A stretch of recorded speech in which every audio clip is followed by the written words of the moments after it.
What is up, guys? Welcome on back to the news with TK. And the Canadian Prime Minister is in town and is meeting with the president as we speak. Hello, everybody. It's great to have you. We're going to get into it right now. Very.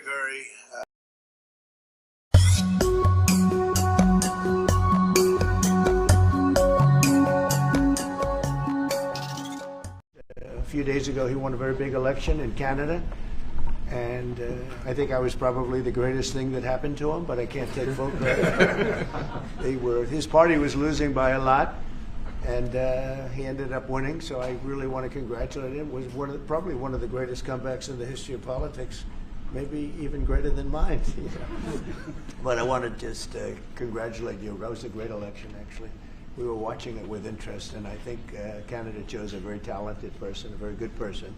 Because we spoke before the election quite a few times.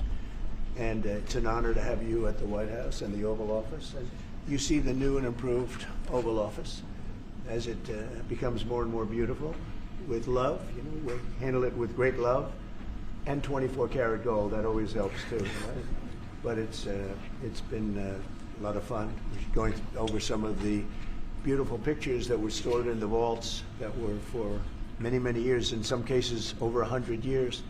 They were stored in vaults of the great presidents, or almost great presidents, all having a reason for being up, every one of them. So it's very interesting. But I just want to congratulate you, and ran a really great race. I watched the debate. I thought you were excellent, and I think we have a lot of things in common. We have some tough points to go over, and that'll be fine. We're going to also be discussing Ukraine, Russia, the war, because Mark wants it ended as quickly as I do. I think it has to end. We had some very good news last night. The Houthis have announced that they are not, or they've announced to us at least, that they don't want to fight anymore. They just don't want to fight.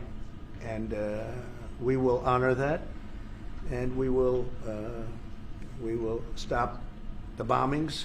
And they have capitulated, but more importantly, we will take their word. They say they will not be blowing up ships anymore. And that's what the purpose of what we were doing. So that's just news. We just found out about that. So I think that's very positive. They were knocking out a lot of ships going, as you know, sailing beautifully down the various seas. It wasn't just the canal. It was a lot of other places. And I will accept their word, and we are going to stop the bombing of the Houthis, effective immediately. And Marco, you'll let everybody know that, okay? Do you have something to say about that, by the way? It's a pretty big announcement. Yeah, this was always a freedom of navigation issue. Besides, these are a band of individuals with advanced weaponry that were threatening global shipping, and the job was to get that to stop. And if it's going to stop, then we can stop. And I think it's an important development. And we'll have maybe before we're going to, as you know, the Middle East, Saudi Arabia. We're going to UAE and Qatar. And that'll be, I guess, Monday night. Some of you are coming with us.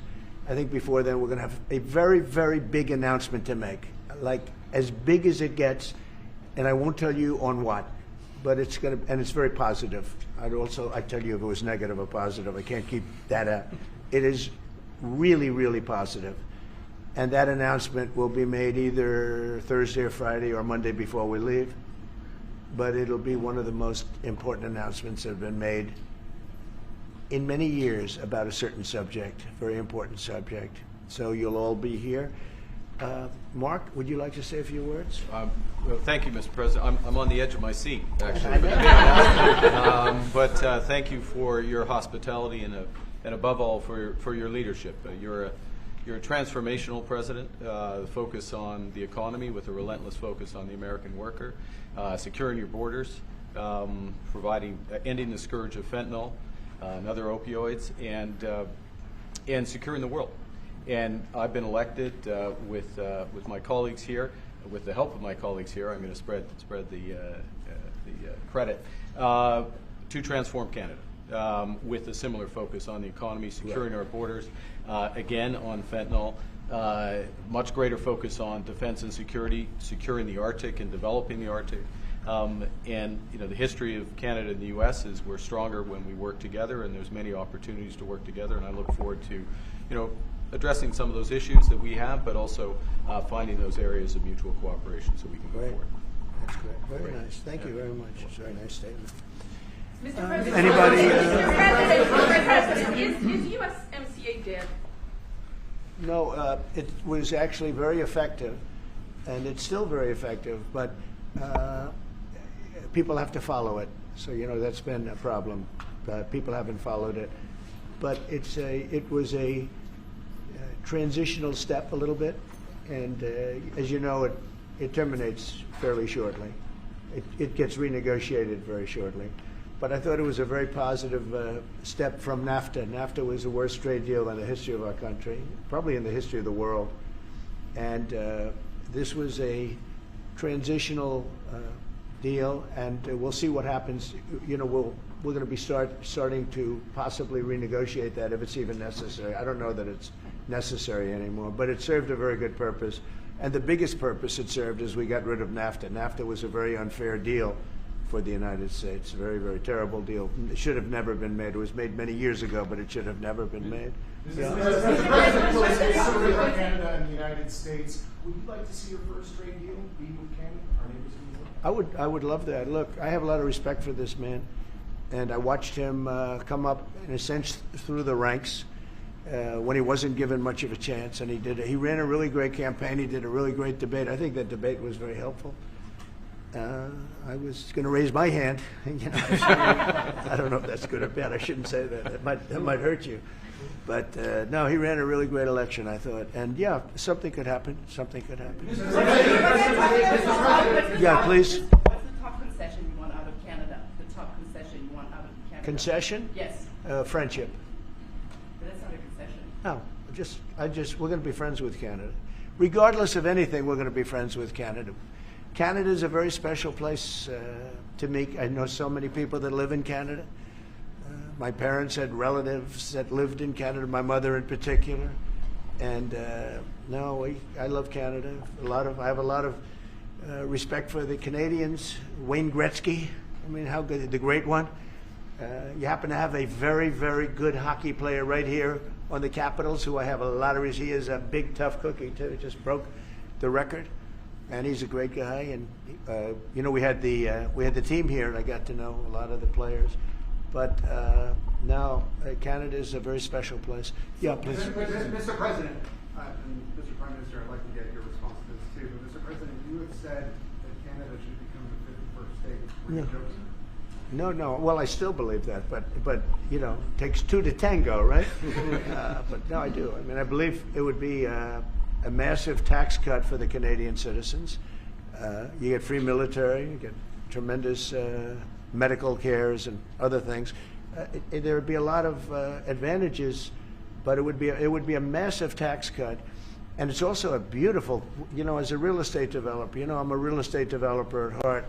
When you get rid of that artificially drawn line, somebody drew that line many years ago with like a ruler, just a straight line right across the top of the country.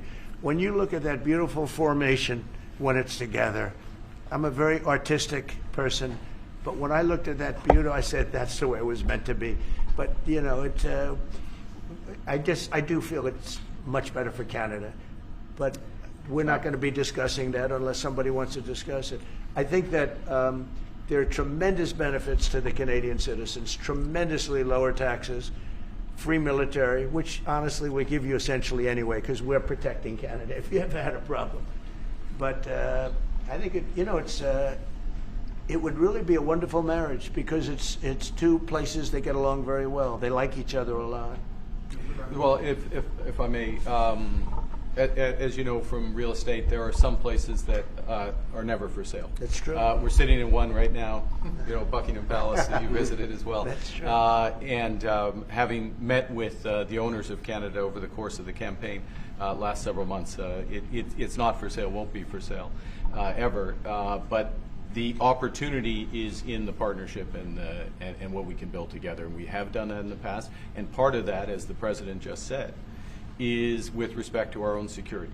And my government is committed for a step change in our investment in Canadian security and our partnership, and I'll say this as well, that the President has revitalized international security, revitalized NATO, and us playing our full weight in NATO, and that will be part of it.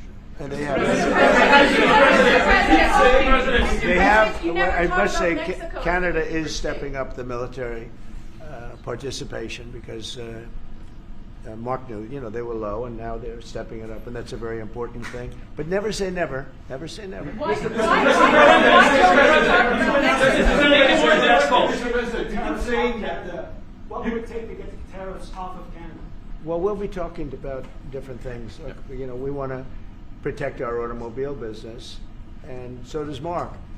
But we want to make the automobiles, and we want to, we have a tremendous abundance of energy, more than any country. We have, just in Alaska alone, Anwar has been reopened now. Anwar is probably the largest find anywhere in the world. They say it's larger than Saudi Arabia. I don't know, but it's a lot. But we have tremendous amounts of energy. Other countries don't. We're both lucky in that way. They have energy. We have energy. We have more than we can ever use and more than we could ever sell, actually, and you have the same thing. So we're two countries that are very lucky. If you look at China, they don't have that. It's a big disadvantage. Other countries, most countries don't have. Most countries don't have that. So Canada and us, we have a lot of advantages over other places. Mr. President, when you consider what Mr. Carney just said, that Canada is not for sale, does this make the discussion a little more difficult to start on? No, not at all. No, not at all. No, time will tell. It's only time. But I say, never say never. I've had many, many things that were not doable, and they ended up being doable, and only doable in a very friendly way. But if it's to everybody's benefit, Canada loves us, and we love Canada. That's, I think, the number one thing that's important. But we'll see. I mean, over time, we'll see what happens. China. I was hoping you can clarify something. Earlier this morning on Capitol Hill, Secretary Bessent said that there had been no negotiations yet with China. You have said something different. They want to meet, and they're doing no business right now. And those ships are turning around in the Pacific Ocean. Big turn. Those are big ships. Those ships take about 10 miles to turn. And, we lost $1 trillion to China on trade because of an incompetent president that we had who preceded me, grossly incompetent. You're finding it out more and more now. And by not trading, we're losing nothing. So we're saving $1 trillion. It's a lot. But they want to negotiate, and they want to have a meeting, and we'll be meeting with them at the right time. But you haven't met with them yet. I have not met with them, of course. You would know if I met. I'd tell you. They want to meet, but we are right now. Look, they're suffering greatly. Their economy is suffering greatly because they're not doing trade with the U.S. and they made most of their money off the U.S. Don't kid yourself. They don't make the money off other countries like this. And they were making. We had a trade imbalance. We had a deficit, or they had a surplus. Another way of saying it, of more than $1 trillion. Think of it, more than $1 trillion. And because of 145%, that's the only reason, but because of they have now 145% tariff, there's no trading. You can't trade with 145%. We are, therefore, making, in a certain way, I guess, $1.1 trillion. In other words, we're not losing $1.1 trillion. Our deficit is much better. When I started, I say we were losing billions of dollars a day on trade. That's rapidly turning around. We looked at numbers this morning. So we were losing, the United States during Biden was losing more than, I won't even give you numbers because they're so embarrassing, but billions of dollars a day on trade. Those numbers are rapidly turning between the tariffs. Don't forget, we're now getting 25% on cars, 25% on aluminum, 25% on steel, and maybe more importantly, massive numbers of companies are moving into the United States. Honda, we have tremendous, the car companies are moving in at levels we've never seen before. The biggest investment ever made in the United States is being made right now. Trillions of dollars. I would say we could be at $9 trillion. You could go back to other presidents. They haven't had $1 trillion for their entire term. Look at Biden. He had bad numbers. People were leaving. They weren't coming in. They were leaving with Biden, and he didn't know the difference. The only thing he knew is people coming in. You know who they were? Illegal immigrants, okay, from prisons, from mental institutions, from all sorts of places that weren't good, from gangs, from Venezuela. They were coming in and they were criminals and murderers. 11,888 people that murdered, and at least half of them murdered more than one person. This is what Biden led into our country. I'm bringing in big companies. We have Apple is investing $500 billion. We have Jensen, as you know, is going to be 500 biggest chip maker, or chip thinker, I call him. He's really a thinker more than a maker. But we also have the maker, Mr. Wei. I get to know them all in the last, it was a cram course, but they're all moving into America because of the tariffs. And I don't think people have appreciated it. Some people do, some of the smart people do. So we have more money coming in. It's really an amazing thing. We have more money being invested in the United States now than at any time ever before in our history, and it's not even close. And I think the real number could be 9 or 10 trillion. We don't know everybody that's doing it. We have many. I just heard about a plant that's being built right now, a very, very top-of-the-line company, and they didn't come to the White House. They're just doing it because they're making it, because if they build here, there are no tariffs. And this is the big market. This is the market. That sets us apart from it. This is the market where everyone wants to be. Now, if I didn't come here and do this, all of a sudden we wouldn't be the market where everyone wants to be. So we're able to do it in time. But we're going to have a great announcement, and I'm not necessarily saying it's on trade. Going to the beginning, we're going to have a great announcement over the next few days, an announcement that will be so incredible, so positive. And I'm not saying, I don't want you to think it's necessarily on trade. Just to finish, we also have a situation, because everyone says, when are you going to sign deals? We don't have to sign deals. We could sign 25 deals right now, Howard, if we wanted. We don't have to sign deals. They have to sign deals with us. They want a piece of our market. We don't want a piece of their market. We don't care about their market. They want a piece of our market. So we can just sit down, and I'll do this at some point over the next 2 weeks, and I'll sit with Howard and Scott and with our great vice president, who has done a really good job. We have some good news to report on a lot of fronts. But JD will be there, and Marco, and we're going to sit down, and we're going to put very fair numbers down, and we're going to say, here's what this country, what we want, and congratulations, we have a deal. And they'll either say, great, and they'll start shopping, or they'll say, not good, we're not going to do it. And I said, that's okay, you don't have to shop. Now, we may think, well, they have a right, you know, that maybe we were a little bit wrong, so we'll adjust it. And then you people will say, oh, it's so chaotic. No, we're flexible. But we'll sit down, and we'll, at some point, in some cases, we'll sign some deals. It's much less important than what I'm talking about. For the most part, we're just going to put down a number and say, this is what you're going to pay to shop. And it's going to be a very fair number. It'll be a low number. We're not looking to hurt countries. We want to help countries. We want to be friendly with countries. But you keep writing about deals. When are we going to sign? When? It's very simple. We're going to say, in some cases, we want you to open up your country. In some cases, we want you to drop your tariffs. I mean, India, as an example, has one of the highest tariffs in the world. We're not going to put up with that. And they've agreed already to drop it. They'll drop it to nothing. They've already agreed. They would have never done that for anybody else but me. So we're going to put down some numbers, and we're going to say our country is open for business. And they're going to come in, and they're going to pay for the privilege of being able to shop in the United States of America. It's very simple. It's very simple. So I wish they'd keep, stop asking, how many deals are you signing this week?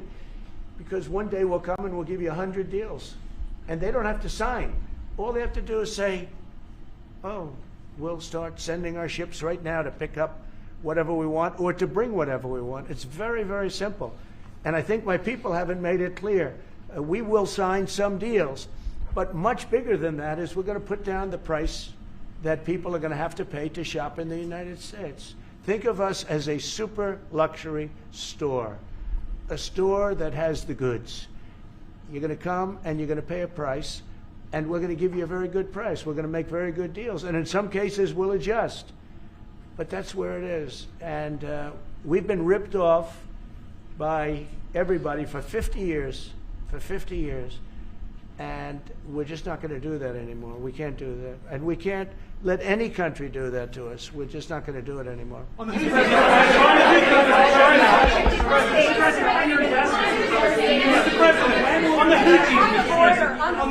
can you tell us a bit more about the deal that you've reached with the Houthis that you No, mentioned? it's not a deal. They've said, please don't bomb us anymore, and we're not going to attack your ships. And where did you hear about that? It doesn't matter where I hear it. The very good source, I could tell you.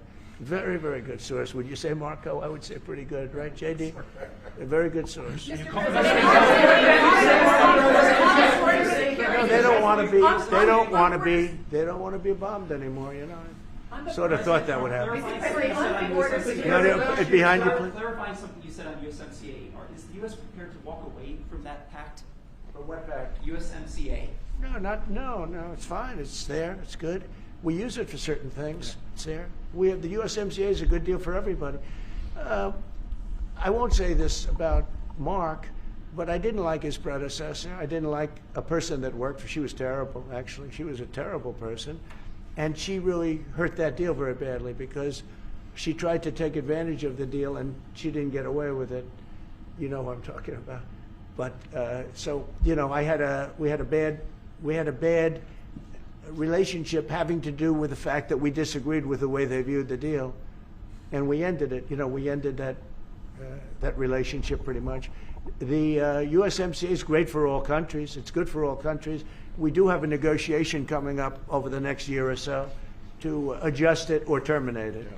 Mr. President, I'll say a word on USMCA if I may, Mr. President.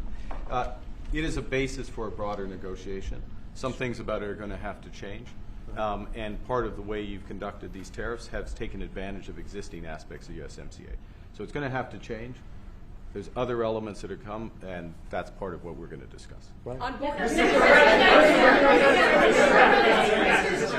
During the campaign, Prime Minister Carney talked about the American betrayal. How do you react if Canada decided not to shop in the American store as much as before and decided to partner with other countries?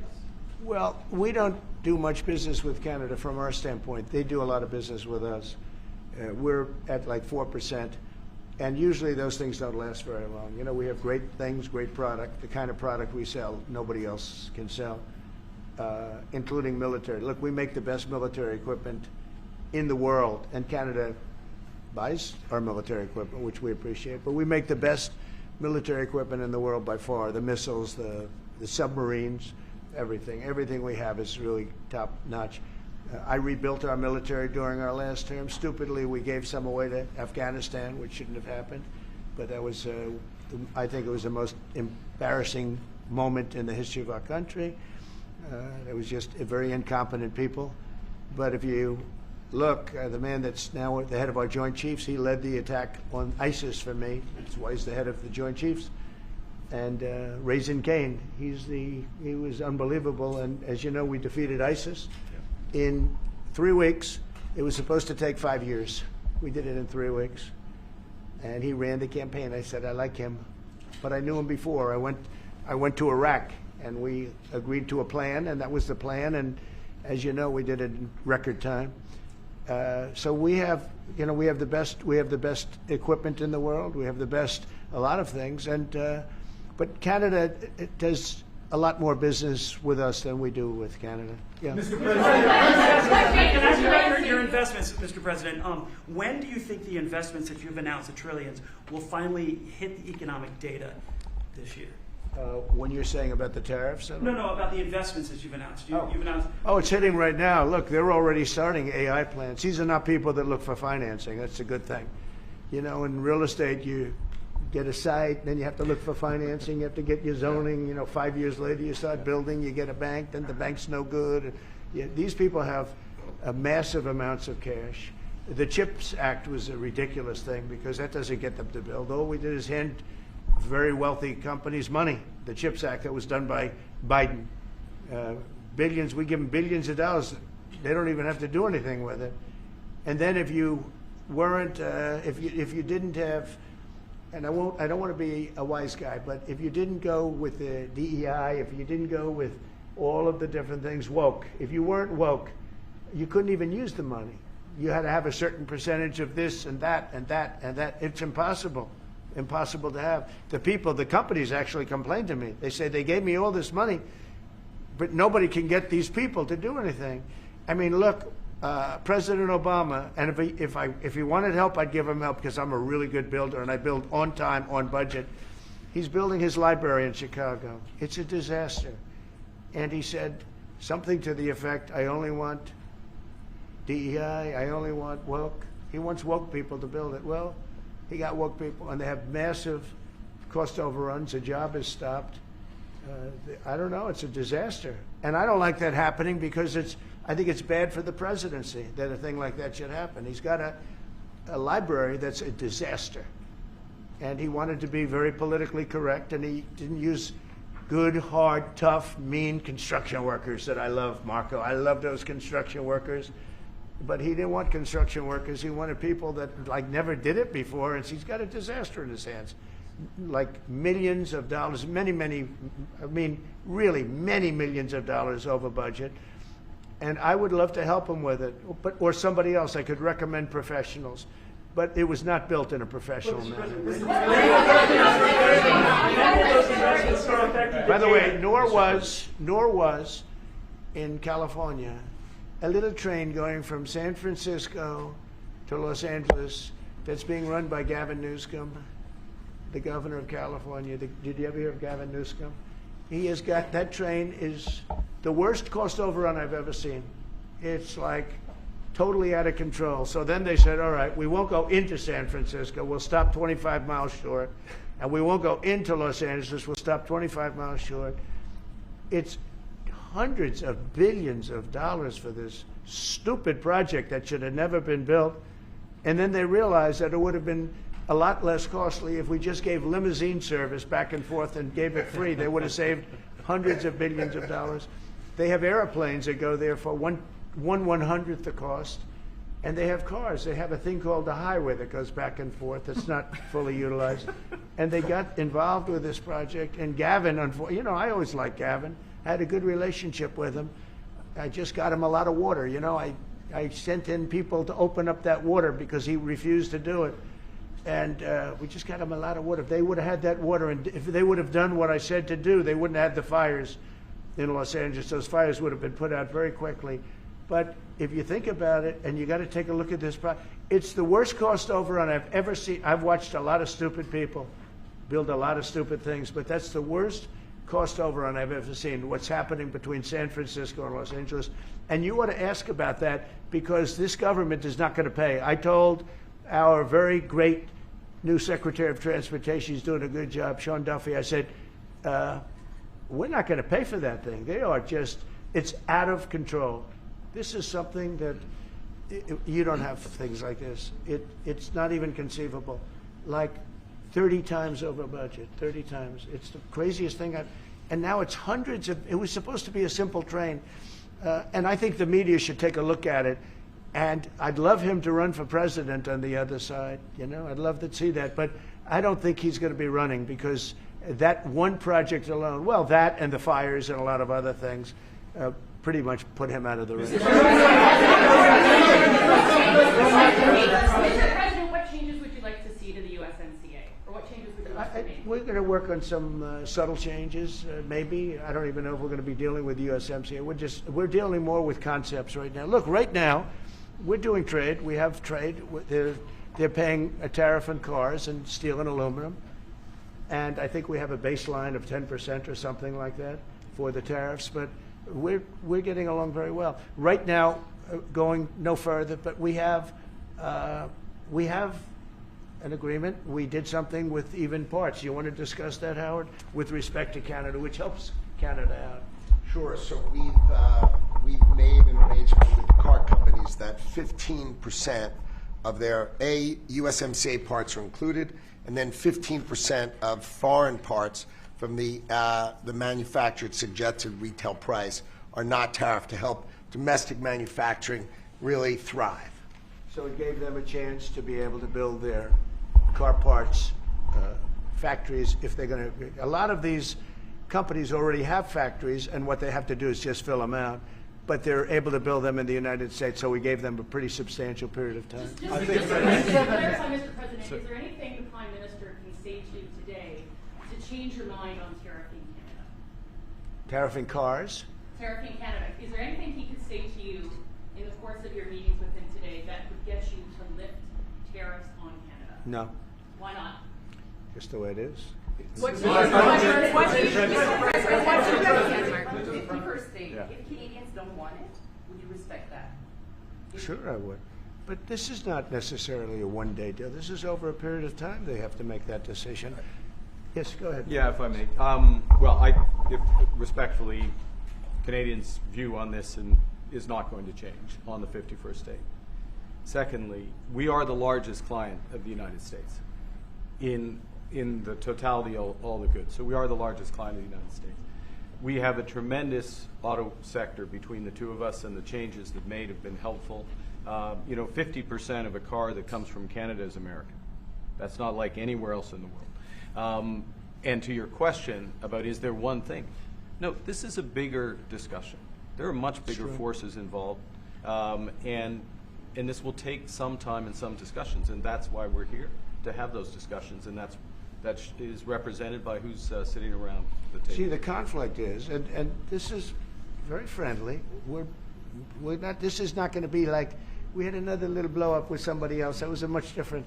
This is a very friendly conversation. But we want to make our own cars. We don't really want cars from Canada, and we put tariffs on cars from Canada. And at a certain point, it won't make economic sense for Canada to build those cars. And we don't want steel from Canada because we're making our own steel, and we're having massive steel plants being built right now as we speak. We really don't want Canadian steel, and we don't want Canadian aluminum and various other things because we want to be able to do it ourselves. And we, because of past thinking of people, we have a tremendous deficit with Canada. In other words, they have a surplus with us. And there's no reason for us to be subsidizing Canada. Canada's a place that will have to be able to take care of itself economically. I assume they can. I will tell you that Trudeau, when I spoke to him, I used to call him Governor Trudeau. I think that probably didn't help his election. But when I spoke to him, I said, so why are we taking your cars? Why are we taking we want to make them ourselves. I mean, I said, and if the price of your cars went up, or if we put a tariff on your cars of 25%, what would that mean to you? He said that would mean the end of Canada. He actually said that to me. And I said, that's a strange answer, but I understand his answer. But no, I mean, it's hard to justify subsidizing Canada to the tune of maybe $200 billion a year.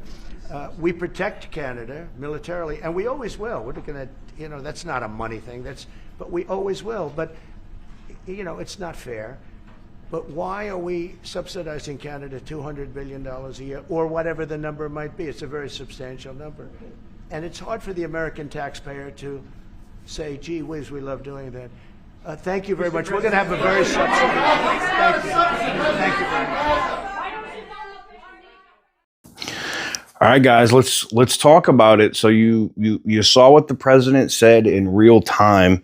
I took that at the exact same time that it went down, and he made some good things. There was some major news made in this news conference. It looks like the Houthis have surrendered. I don't think it was the Houthis directly. Most likely, it was probably Iran that said, "Hey, stop bombing them. They're not going to shoot at any more ships." Awesome. Major good news, according to what the president said, by Friday at the latest Monday. So that's huge news. And I'm wondering if that's an India trade deal. But he later said that, as you saw, it might not be a trade deal. He did take questions about USMCA and if it was dead, and he said no, but they are renegotiating that this coming year. He talked about the 51st state. That I got to tell you, That's some balls. Like, you literally have the prime minister right there, and you could see how uncomfortable he was because Trump was like, yeah, I really think it'd be a great deal, blah, blah, blah. Even though, to the prime minister from Canada's credit, he did say, you know, like some properties are just not for sale, you know, like given the real estate meme, which I think is good. He talked about China and not doing business with them currently. And I think that's part of the issue. They're having issues with the economy and things of that nature. And then he talked about the $9 trillion in U.S. investment. This is private sector money being invested directly into the United States. This is absolutely huge news. If any other relevant news comes out of the talks today with the Canadian Prime Minister, I'll post an update video for you guys, but that's pretty much it. I'm sure they're going to talk tariffs. He basically said in this meeting, right in front of his face, that the auto sector in Canada is dead. He does not want any American cars built in Canada. And you saw that said pretty clearly. Damn. Let me know what you guys think in the comment section down below. Give the video a big thumbs up if you like what I do. Hit the subscribe button if you haven't already. And as always, stay petty, my friends.